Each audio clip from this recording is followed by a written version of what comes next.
Alaikum wa rahmatullahi wa barakatuh to some of you, and peace out to the rest of you. Hit the share button because the message is more important than the message. Again, let me help y'all out right quick. So in the last few hours before my wife gets back into town, uh, she was just in Mecca and Medina. Let me go ahead and sort of put some finishing touches on the channel, but I came across this and I thought, you know what? I better go ahead and let y'all hear this because this is no joke.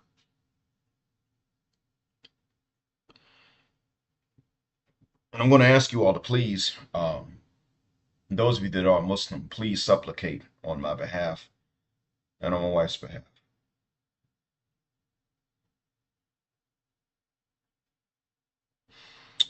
Let me go ahead and play this one for you because in this one, he generally summarizes why he does not support the red pill information, even the red pill awareness for Muslim men. Why he thinks it's all a crockload. Let me go ahead now and play this for you bit by bit, and we'll sort this through. By the way, if you're seeing this on YouTube, you're seeing it late. Assalamu alaikum. If you're a Muslim man, married or single, one of the worst ways that you can waste your time is by consuming content about what women want. If you are a Muslim man, married or single, one of the worst ways you can consume your time is, or about one of the waste your time, is to consume content about what women want. So how the hell else are you supposed to find out? Because your mama ain't gonna tell you. Even Muslim guys don't face this. Muslim men don't come up with their mom saying to them, well, this is what women want, and they're telling the truth. Now, these mothers will look out for what women want. They'll try to make sure they don't raise their sons to be the exact opposite. But, I mean, they won't actually tell the son, hey, look, this is what they want, because they know they would never be done talking. Well, we want you to be financially successful and to know women and to be in shape and to be tall. Not only to be in shape, but to look like you're in shape. You don't need to only be physically strong. You need to have low body fat. But when it's cold outside, you don't get to get cold and complain about it. You need to still be comfortable even when it's cold. Oh, by the way, one thing I've noticed is that women generally want to live in cooler climates than men do. I've also picked up on that too. Just thought I'd mention that. The only exception to this would probably be Arabs. Men and women alike tend to like the cold equally. But amongst us, oh yeah, women want to live in cold places more so than men. So anyway, these women are not going to sit up here and tell their sons what women want. They would probably try to avoid lying to them. But they're largely silent. And men need to know these things, so he's already off something. He should be correct. Ideally, he would be correct. And I'm not saying that men should cater. See, men should know and then refuse to cater to what it is that these women want. It is important for men to know. It is also important for men to refuse to cater. Once you know, you chew the meat, you spit out the bones. That's important too.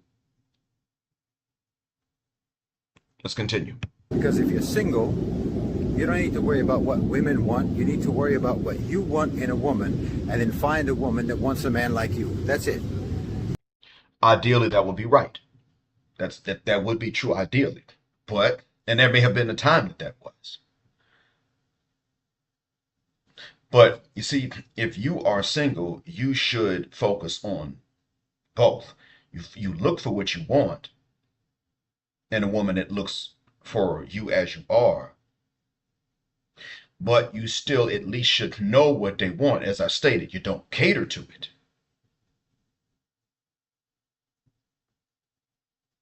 You can respect that which is legitimate about it, but you don't cater to it. Of course, what they want is going to change from day to day. You cater to it, you'll be inconsistent. If you cater to what you want, you could wind up being inconsistent. But you look for what you want consistently. And you look for women like that want a guy like you. Well, here's the thing. They're generally not going to do that. A lot of women are not going to come across They're not going to come across with both of these things at one time. You what she wants, and then she wants you too. We already live in a world where the Muslim women are already infected with the ills that come through social media. Not the good stuff, no, not that.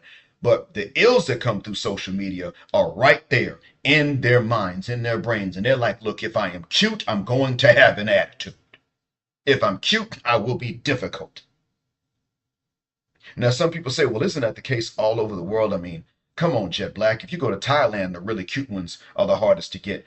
I know, I just don't feel a cuck. Who told them they had to do that?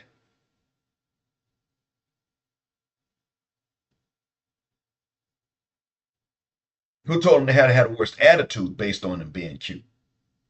They may be very selective about it, but who told them they got to have the worst attitude? Who said that? Who said that if they are beautiful, then they need to make sure that what they actually want in a man is difficult for that man? Who said this?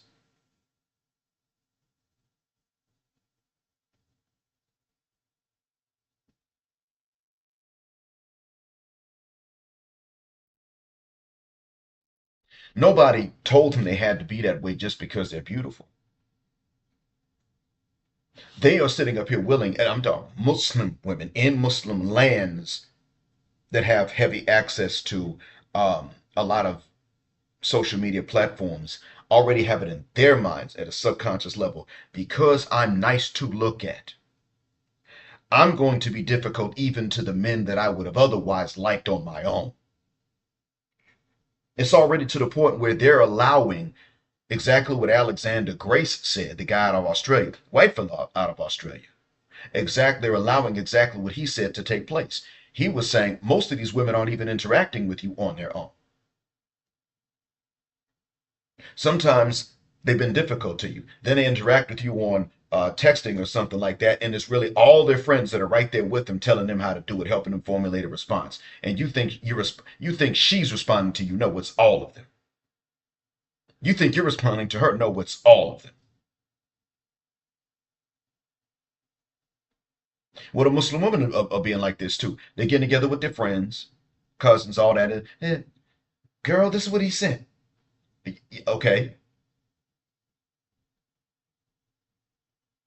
and all of them come in clucking like hens, telling her what to say. And now, see, I would say that we men generally don't do that, but we have the right to because of the difference in complication between men and women. Women don't have the right to do this because they butt into each other's business and they're terrible listeners. They don't have to be terrible listeners, but they are. Good women make some pretty bad listeners. I don't. Pretty bad is a euphemism. There are good women who are just really, really, really bad, terrible listeners. Yeah, it's like you talk to them, and eventually you begin to realize that not only is the devil real, but that some of the devil's employees are standing in between you and her, filtering your words before they reach her ears, acting beyond the speed of sound. Can you imagine that? They're literally doing this. It must be because she can hear. Now, even if I'm exaggerating, the point is the result is the exact same because she can hear stuff you didn't say and can't hear stuff you said. Who does that?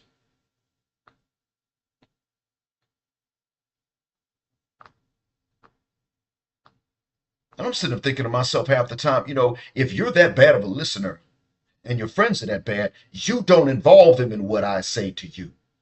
If you say something to me, I have the right to go to an experienced husband, as long as he's fair and he's also wise, and ask him for advice. I'm allowed to do that. You're the one that shouldn't.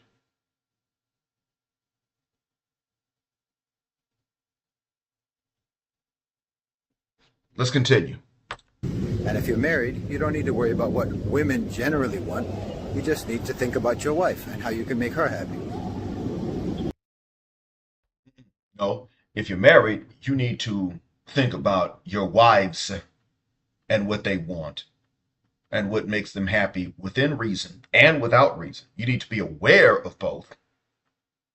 What she wants within reason, what she wants that's unreasonable. That's so that you're aware. You prioritize then what she wants that is reasonable, but then you also need to know about what other women want because guess what? These women are not going to want to marry you if you can't give them kids. And they're going to frame it like they're giving you kids, but you better be able to give them kids.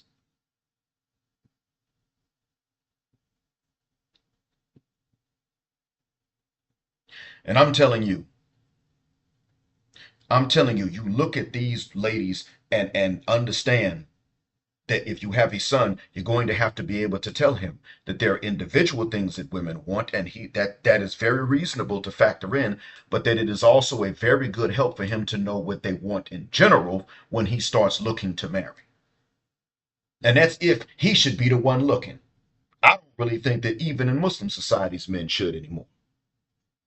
I think in Muslim societies men have every right to say, I'm not going to be the one looking. If I look like trying to figure out, if I look like trying to convince your butt, if I try to marry you, you will never respect me. Why would I try? Because that's how bad things are getting. So what he's saying, I want y'all to understand that what this man is saying should be correct. And that's why you can hear the wisdom in it. But it is not your fault or his fault that it is not correct anymore. And this is where he's going to have to wake the up. Why are you wasting your time with this basically dating content? Build yourself. Because it's not a waste of time to know. It's a waste of time to try to date.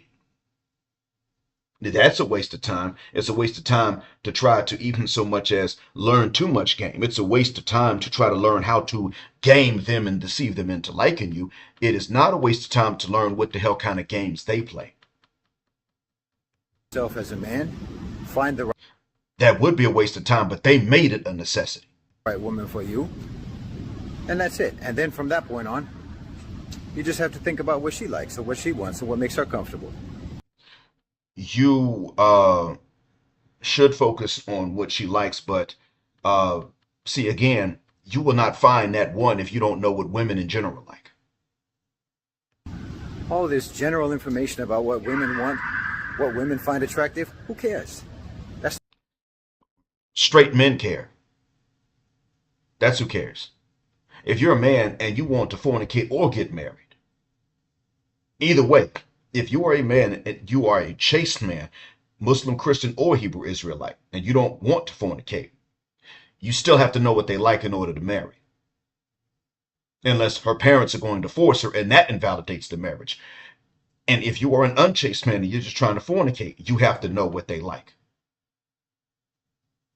Women have choice. Even in Islam, they get a choice. It takes special situations and circumstances for dads to be able to force their daughters. And that's why that's happened in some of these cultures. Some of these cultures have problems with dads that'll force their daughters to get married to the men they select, and they don't care what the daughter wants.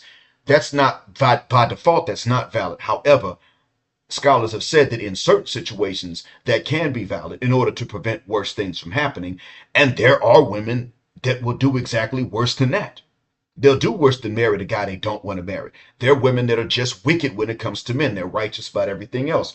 But when it comes to men, oh, he's got to have the hairiest arms and the hairiest back, and he's got to damn near be a brute. Oh, yeah, she's praying 10 times a day. She wears niqab out in public. She's ultra religious. But when it comes to a man, she wants a man that's a damn brute.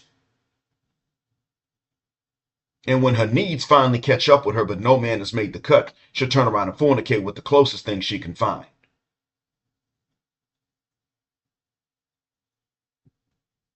Yeah, that's what the problem is.